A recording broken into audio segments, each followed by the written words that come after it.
Salve pessoal, bora para mais um React com o professor Xandão. E ainda na discussão, né, sobre Irã, vamos ver Breno Altman conversando com seu filho a respeito do assunto. E eu quero lembrar vocês de curtir o vídeo, se inscrever no canal, encaminhar o vídeo, encaminhe para os colegas. Vamos expandir essa discussão, que é a discussão do momento. E mais importante, caso você veja valor nisso que a gente está fazendo, mande um Pix aqui no que tá aqui em cima, tem um QR Code. Você pode também comprar os meus cursos no QR Code aqui embaixo. A contribuição de vocês é fundamental para que esse canal continue ganhando forma, continue ganhando força. Vocês sabem que o canal é novo e bora lá. Chega de enrolação. Bom, acho que agora ficou claro pelo lado do Irã, de quem sofreu o ataque, mas acho que todos nós ficamos com uma certa dúvida. Os americanos, eles são invencíveis? Deixa eu explicar. Eles podem sequestrar ou matar vários ayatollahs, ou presidentes, ou líderes de outros países, como fizeram na Venezuela, como fizeram no Irã. Eles podem não derrubar o regime, mas eles podem derrubar seguidamente diversos ayatollahs até... Os Estados Unidos e Israel podem cometer muito. Uma boa pergunta, porque vamos lembrar da Segunda Guerra Mundial. Antes da Segunda Guerra Mundial, houve uma política de apaziguamento, que para haver apaziguamento significa que houve conflitos. Houve muitos avanços por parte da Alemanha nazista sobre aquilo que havia sido tratado no Tratado de Versalhes pós Primeira Guerra Mundial, que assim limitava a Alemanha por questões bélicas e tudo mais. Então o Terceiro Reich começou a avançar, cometer crimes de guerra, desenvolver seu poder militar, mas houve uma política de apaziguamento. Ou seja, a Liga das Nações, que na época era composta por Inglaterra e França, não fizeram nada. Não fizeram nada, não fizeram nada. O que aconteceu depois? Bom, Segunda Guerra Mundial. A gente está vivendo um período muito parecido, tá? Porque, perceba, Donald Trump sequestra, e nesse sequestro ele também mata pessoas inocentes, e ele sequestra uma pessoa inocente também, que é a mulher do Maduro, da Venezuela. Você pode ter todas as suas críticas à Venezuela, assim como eu também tenho. Ponto é, o presidente foi sequestrado. Por fazer o quê? Por ser um péssimo presidente? Beleza, tá. Mas assim, o cara foi sequestrado, a mulher dele foi sequestrada. O que a mulher dele tem a ver? Pessoas morreram naquele ataque. Pessoas inocentes. Como se não bastasse, os Estados Unidos, pós-sequestro de Nicolás Maduro, assassina o líder do Irã, e não só ele, mas assassina a família dele, que não tem nada a ver com a paçoca. E nesse mesmo ataque acaba acertando escolas de crianças. Ou seja, qual é o limite? Tá? Da mesma forma que o Terceiro Reich estava fazendo essas coisas e nada acontecia, e depois explodiu a Segunda Guerra Mundial, será que a gente está encaminhando para uma terceira guerra, do qual as potências não fazem nada? E pior, o Ocidente já está ajudando os Estados Unidos. A Grã-Bretanha já está cedendo bases militares, a França, a Alemanha, eles já estão enviando embarcações nucleares, enfim. É a nova política do apaziguamento, a política do apaziguamento do século XXI. E aí que tá. Qual vai ser o fim de tudo isso? Será que os Estados Unidos tem carta branca? O poder deles é tão ilimitado que nada vai acontecer? Eles literalmente podem fazer tudo isso e nada acontece?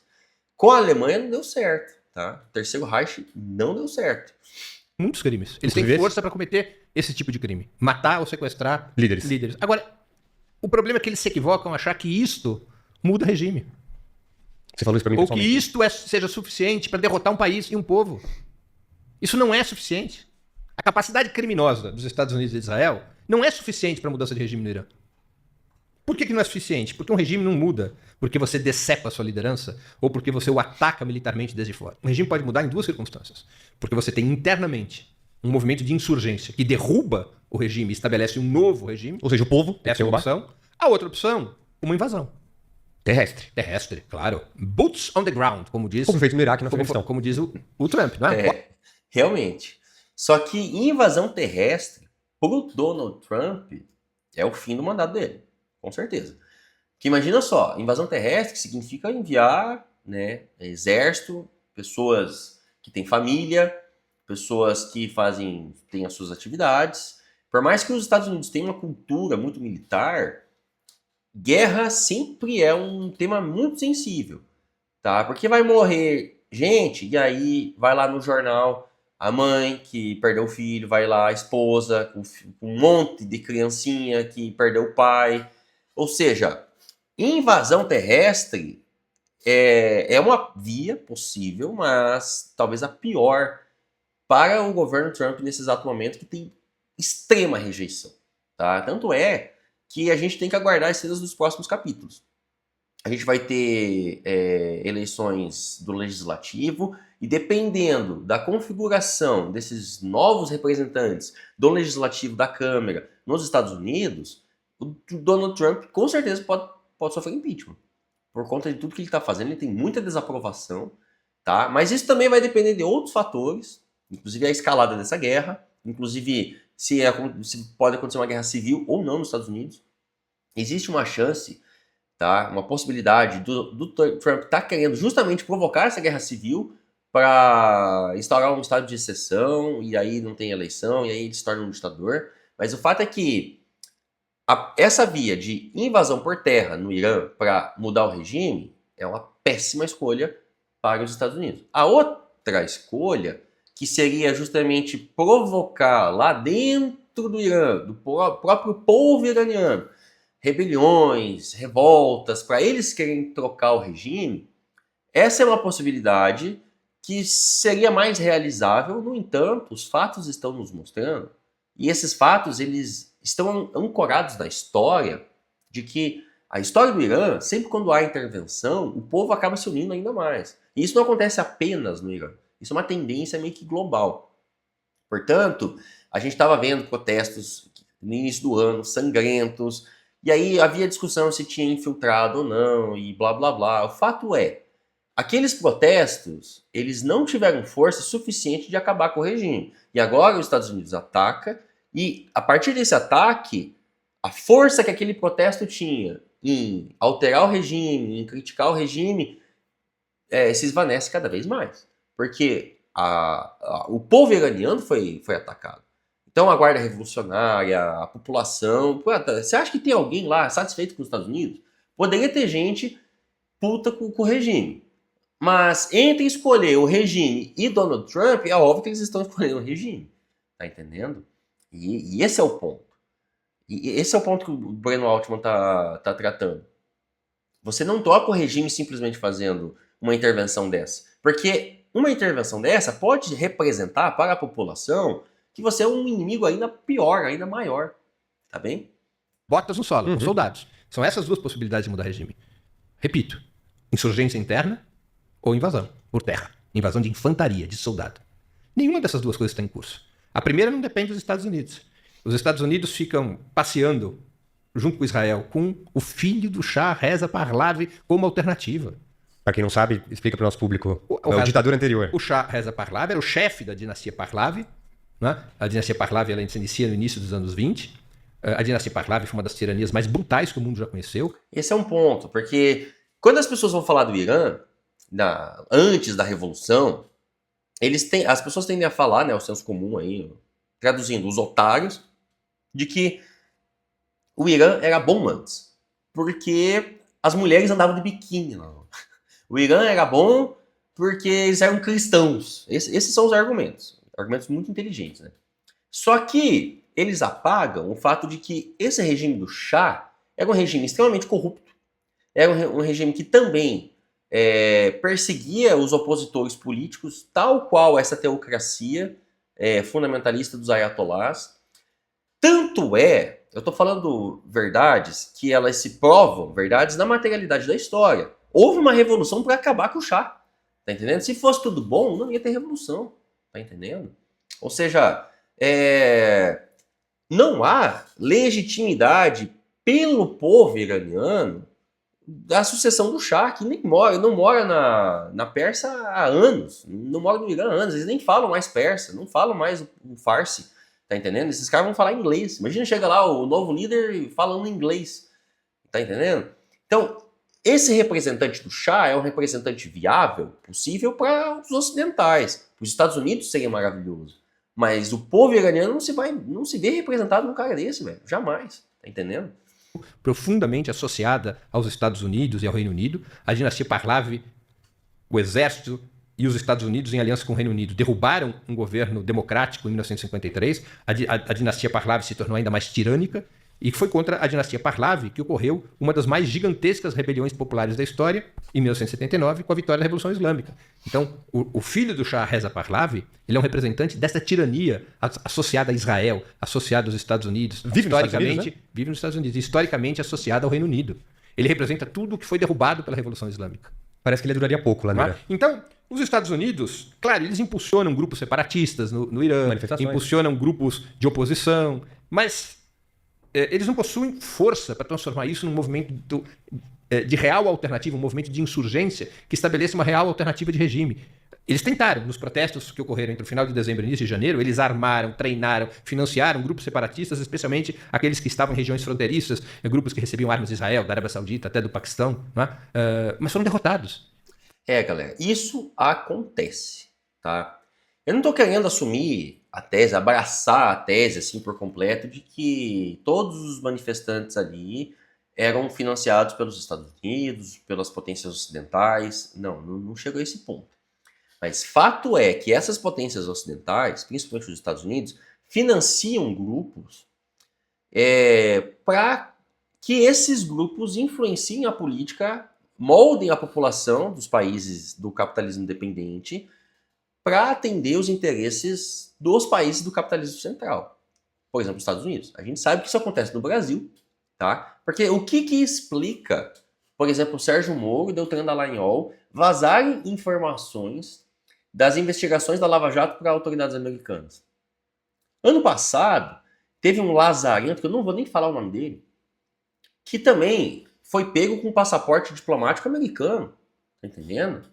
Ou seja, o cara tem um passaporte especificamente de espião, tá? Um passaporte de espião americano. Esse cara, envolvido na política, estava vazando informações para os Estados Unidos que são informações brasileiras.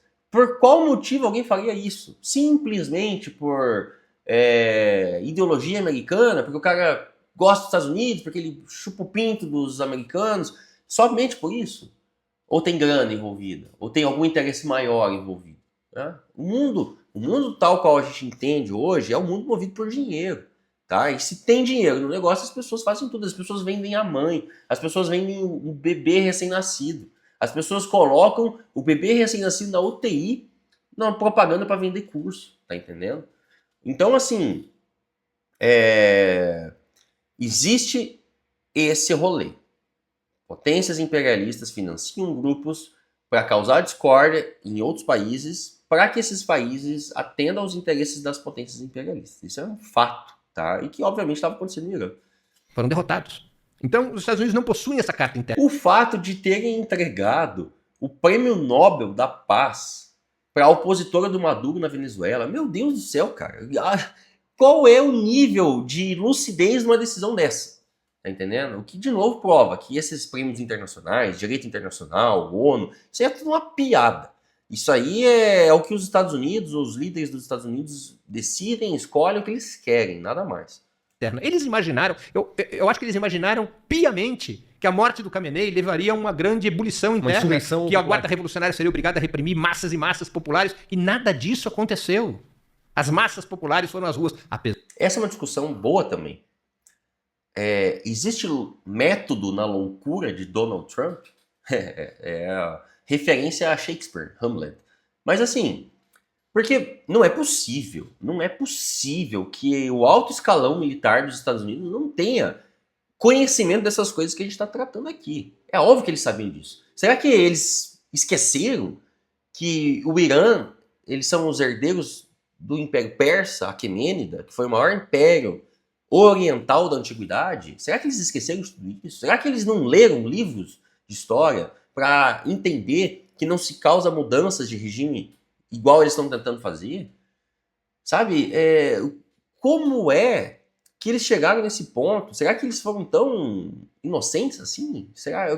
quais são os reais objetivos, qual é o método da loucura do Trump, tá? Porque quando o Trump começou a taxar os países e aquela loucura toda, colocava taxa, tirava taxa, ali ficou evidente que, para alguns, o Donald Trump só estava sendo louco e que não dá para esperar racionalidade, esperar algum tipo de causalidade de Donald Trump. Mas, no caso das tarifas, existe um método, tá? O que o Donald Trump está querendo fazer é trazer a indústria de volta para os Estados Unidos, é querer diminuir o dólar, o valor do dólar, para, né, inclusive facilitar essa reindustrialização. Mas assim, e esse conflito no Irã? Tá? O fato de fazer um ataque tão brutal, assassinando o Ayatollah, sabendo que não se altera o regime dessa forma, e a bandeira que eles estão levantando é justamente a bandeira de que o regime deve ser superado, deve ser substituído. Sabe, qual que é a minha leitura? Os Estados Unidos conseguem sequestrar o Maduro e ficou claro, evidente, que eles querem o petróleo da Venezuela. O Irã controla o Estreito de Hormuz, que é uma das rotas mais importantes do tráfego de petróleo do mundo. Ou seja, o Irã pode fechar o Estreito de Hormuz, que o Ocidente vai paralisar. No entanto, os Estados Unidos agora têm o controle do petróleo da Venezuela. Então ele passa a vender o petróleo da Venezuela para o Ocidente, para o resto do mundo, e eles acabam saindo ganhando. Me parece que a estratégia é essa, tá? Ou seja, tá tudo muito bem orquestrado, tá tudo muito bem organizado, tá? E nesse ponto a gente pode até fazer um elogio ao Trump, da disposição que ele está tendo, da audácia que ele está tendo, e de fato parece que as coisas estão dando certo. O problema é que quais vão ser as consequências disso tudo? E essas consequências, elas são imprevisíveis. Esse é o ponto, tá? Existe método na loucura do Trump. Ele não está fazendo essas coisas a esmo. No entanto, ele pode estar sendo indelinquente. No entanto, ele pode estar sendo presunçoso demais. E ele pode não estar contando com imprevistos e com as reações do sul global, da China, da Rússia, da Coreia do Norte. Então, assim, eu acho que esse é o problema. Existe método na loucura do Trump. Ele tem um objetivo muito bem traçado, é um objetivo que sim faz sentido, mas algo pode dar errado. E aí, qual que vai ser a consequência? Apesar dos riscos dos bombardeios, você disse que viu a imagem da manifestação em Teherã, centenas de milhares de pessoas. Temos que nos recordar que Teherã estava sob bombardeio e as pessoas foram às ruas chorar Khamenei. Então essa alternativa da mudança de regime, a partir de uma insurgência interna, os Estados Unidos e Israel não dominam. Invasão por terra, hoje numa entrevista coletiva, o J.D. Vance, o vice-presidente, ou foi o Peter Serafian, o secretário da Defesa, agora me confundi, mas tanto faz. Algum deles. Disse que não descartava, não estava descartada a hipótese de tropas terrestres, mas politicamente isso seria um desastre absoluto. E outra, eles sabem que pode-se ter conhecimento de como começa uma operação desse tipo, mas não se tem ideia de como termina e quando termina. E quantos caixões? Os Estados Unidos, por exemplo, não conseguiu invadir e mudar o regime e vencer a guerra do Vietnã, né? O Vietnã é um paísinho pequenininho e os Estados Unidos tomou pau. Ou seja, eles aprenderam uma lição. Não conseguiram conquistar o Vietnã, não conseguiram agir no Vietnã. E imagina no Irã, que é um território muito maior. Quando começam a chegar nos Estados Unidos com a bandeira dobrada em cima, você tem um custo insuportável. Depois de Vietnã, Iraque, Afeganistão... E não chega um do lado do outro, daquele jeito. É insuportável. Né? Então, há um impasse. Os Estados Unidos não têm um plano de saída para essa situação, porque o objetivo é mudança de regime. Eles não têm um plano de saída. A estratégia deles tem um problema. E essa é uma fragilidade. Mas esse é o ponto que eu estou trazendo. Talvez o objetivo que eles estão falando é esse. Mas o objetivo real não é esse. O objetivo real é tomar o comércio de petróleo. Então, assim, o Irã pode fechar a Estreito de Hormuz, pode deixar de negociar com os países ocidentais, mas eu agora tenho petróleo venezuelano e eu vendo. Vai ter que ter algumas adaptações no refino, o petróleo é diferente, mas enfim, isso aí a gente dá um jeito. O custo, o valor, o lucro que vai vir é inimaginável, né? Eles podem destruir Essa era a minha próxima pergunta. Eles podem atacar mísseis e matar 10 milhões de pessoas? Não acredito nesse volume, mas eles podem destruir o país. Isso não mudará o regime. O Irã é um território enorme, com 90 milhões de habitantes, com uma estrutura política extremamente enraizada, com uma capacidade militar nada desprezível, vai destruir o país. Ok, isso não muda o regime. Mais cedo ou mais tarde, a destruição terá que ser interrompida. Terá que ser interrompida? Sim, ela não pode ser eterna, porque o custo político e material disso é enorme. Não é? Isso tem peso nas contas norte-americanas. O custo já está sendo alto, tá? Porque todas as bases americanas que o Irã destruiu e os bombardeios em Israel, cara, se você somar na ponta da caneta, isso aí já está na casa dos 100 bilhões de reais, talvez, para reconstruir tudo isso aí. Então, de novo, o Irã pode ser dizimado pelos Estados Unidos, mas aí qual que vai ficar a conta? Porque não vai ter gente para pagar, porque vai ser um país dizimado. Mas qual que vai ser o prejuízo daí? Beleza, acabamos com o regime, acabamos com o país, mostramos que nós somos superiores militarmente, mas e aí? Qual vai ser o estrago para os Estados Unidos depois? E aí a gente tem que lembrar do resto do mundo. Os Estados Unidos, o exército da OTAN é o exército dos Estados Unidos. E aí significa que os Estados Unidos vai abandonar o conflito na Ucrânia. E aí como que fica essa exposição dos Estados Unidos frente, por exemplo, a China, frente, por exemplo, a própria Rússia, a Coreia do Norte? Então, os Estados Unidos não têm um poderio ilimitado. Eles são foda, claro, mas assim, vamos talvez abaixar a bola, vamos ver o que... Porque os riscos são muito altos, tá? Ele ganha, claro, ele ganha, mas a custo de quê? A troco de quê? Americanas, isso tem peso político dentro dos Estados Unidos. Ele não pode ter uma guerra de destruição sem fim. Tanto é assim que o Trump, em cada entrevista dele, fixa um prazo. Ele diz, em 4 semanas eu resolvo. Eram 4 dias, lembra no começo? Claro. Mas por quê? Porque ele sabe que uma guerra como essa não pode ser infinita. Agora, ele não tem um plano de saída. O que é um plano de saída? Ele não tem como resolver o objetivo que ele se propôs. Ele não pode sair e deixar como tá, pra não ficar desmoralizado, e ele também não pode matar a metade do país. Então, ele tem um problema. Ele tem um problema na sua estratégia. Né? Ele tem um problema na sua estratégia. Completando a resposta à pergunta que você me fez. Os Estados Unidos são invencíveis? Não. Os Estados Unidos podem muito, mas não podem tudo. Os Estados Unidos querem criar a impressão de invencibilidade. Os Estados Unidos têm sido bem-sucedidos em algumas batalhas nos últimos meses que dão a impressão de invencibilidade. Claro, eu entendo. O genocídio palestino, ninguém fez nada. Derrubada, ataque contra a Venezuela e sequestro de Nicolás Maduro, ninguém fez nada. Então a impressão que... Ameaçando a Groenlândia. A impressão que se tem é que os Estados Unidos podem tudo, mas isso não é verdadeiro. Isso é só uma impressão. Eles têm um poderio militar que não pode ser subestimado para nada. Mas o poderio militar é insuficiente em determinadas situações. Repito, você não muda o regime de um país como o Irã apenas a partir do poderio militar. Se esse país estiver disposto a resistir, e se ele tiver as condições político-diplomáticas e militares para resistir, o poderio militar vai ter problemas. É claro que o poderio militar dos Estados Unidos, na planilha, é muito superior ao do Irã. Muito? Muito superior ao do Irã. Muito superior de qualquer país. Com exceção ao equilíbrio nuclear com a Rússia, o poderio militar norte-americano ainda é superior ao da China e da Rússia. Mas inclusive de balística. Sim. Com exceção de alguns itens que não, mas de forma geral, a capacidade de projeção de poder dos Estados Unidos é superior à da Rússia e da China. Resguardado o equilíbrio nuclear com a Rússia, que é algo muito irrelevante. Os Estados Unidos não podem voltar o seu poder militar contra a Rússia e a China. Claro, porque a capacidade nuclear entraria em jogo e isso impediria, digamos, que o poder militar norte-americano se sobressaísse num confronto direto. Não é?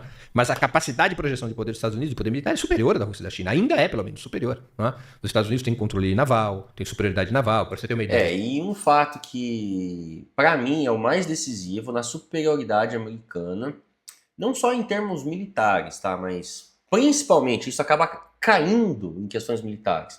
Os Estados Unidos têm controle das informações, uma vez que o mundo todo está conectado por grandes empresas de comunicação, de redes sociais, que são empresas americanas, que fornecem dados para os Estados Unidos. Como é que os Estados Unidos conseguiu exatamente descobrir onde está o Maduro para fazer o sequestro? Como é que os Estados Unidos descobriu exatamente onde estava Khamenei para bombardear o Khamenei? Espionagem, poxa, tinha gente dedurando, tinha infiltrado, claro, poderia ter tudo isso. Mas eles têm algo muito mais poderoso, cara. Todo mundo tem um celular da Apple, todo mundo tem um celular conectado a uma rede americana, Google, Instagram, sei lá. E aí, a partir disso, eles rastreiam a nossa localização. Tá entendendo? O governo americano sabe exatamente onde você está agora. O governo americano sabe exatamente o que você pesquisa. O governo americano sabe exatamente o que está comprando, quanto que você gasta por mês, o que você fala, o que você pensa. Entende? Então, esse é o poder que para mim se sobressai a todo o resto. Porque o mundo está conectado nessas redes americanas. E essas redes americanas compartilham informações com o governo. Essas redes americanas estão a serviço do governo. Tá? E aí eles fazem um jogo de troca-troca. Dá incentivo fiscal, esses caras estão no alto escalão da política americana. E a partir disso, os Estados Unidos acabam também usufruindo dessas informações.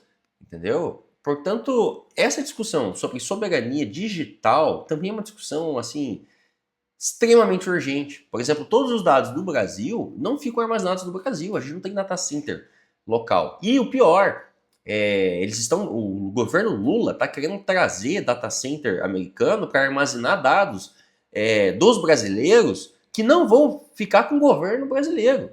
Tá entendendo? Esse dado vai ficar todo sob o poder do governo americano, só que vai ser instalado aquela geringonça no Brasil, acabando com recursos hídricos, acabando com a natureza, sem gerar emprego nenhum, tá? Depois que tiver construído vai precisar de 3 pessoas para fazer a guarda ali só. Ou seja, com essas informações, cara, o poder dos Estados Unidos é muito grande. Por isso que a China acertou tanto lá atrás e não deixar essas redes entrarem. Então a China tem o TikTok deles, tem as redes sociais deles. Portanto, todas essas operações que os Estados Unidos faz nesses países não podem ser bem executadas da mesma forma na China. Porque na China você não tem essas informações. Ou, pelo menos, essas informações são muito limitadas. Sabe? São muito mais restritas. Os Estados Unidos têm 11 porta-aviões. A China tem 3. A Rússia acho que tem 2. Se somar os porta-aviões norte-americanos com os franceses e os do Reino Unido, vai chegar a 16 porta-aviões. Imagino que os submarinos sejam parecidos. Então, isso vale também para a capacidade aérea dos Estados Unidos. Os Estados Unidos tem 13 mil aviões. 13 mil aviões? Os mais diferentes modelos. Assim, ok, mais antigos, novos, mais velhos. né? Então, mas aqui também existe uma outra discussão, né? Pô, será que hoje, a guerra de hoje, é uma guerra de avião? Será que não é melhor drone? Porque o avião, ele vai e volta. O avião é caro. O avião tem um ser humano ali dentro. O drone não, mano. O drone é muito mais barato. O drone pode causar um estrago se ele for bem direcionado, localizado. E o drone não precisa voltar. O drone vai e se exploda lá, tá entendendo? Então também tem esses detalhes. Claro, o poderio americano, eu acho sim que é superior ao das outras potências. Só que, de novo, a gente esbarra naquela, né? O que a Rússia tem? O que a China tem? O que os Estados Unidos têm? O que está comprovado, o que ele registrou lá no documento para a ONU, para os acordos militares internacionais, a gente não sabe. A gente não sabe. Então os Estados Unidos pode ter muito mais do que a gente acha que tem. A Rússia também pode ter muito mais, a China também pode ter muito mais. Mas o ponto é que talvez a guerra tenha mudado também. E aí nessas alterações, qual que é o jogo? Quem é que está mais preparado para a guerra atual? Quem é que está mais preparado para a guerra do século XXI? Eu acho que o fator do acesso à informação dos Estados Unidos pelas essas redes sociais e por essas big techs, isso é assim, um poderio, isso é uma vantagem muito, muito grande. Talvez a maior que exista no momento. Do jogo do momento, essa é a maior vantagem.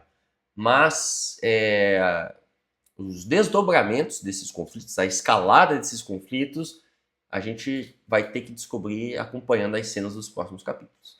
Vou terminar por aqui. Valeu, um abraço, até a próxima.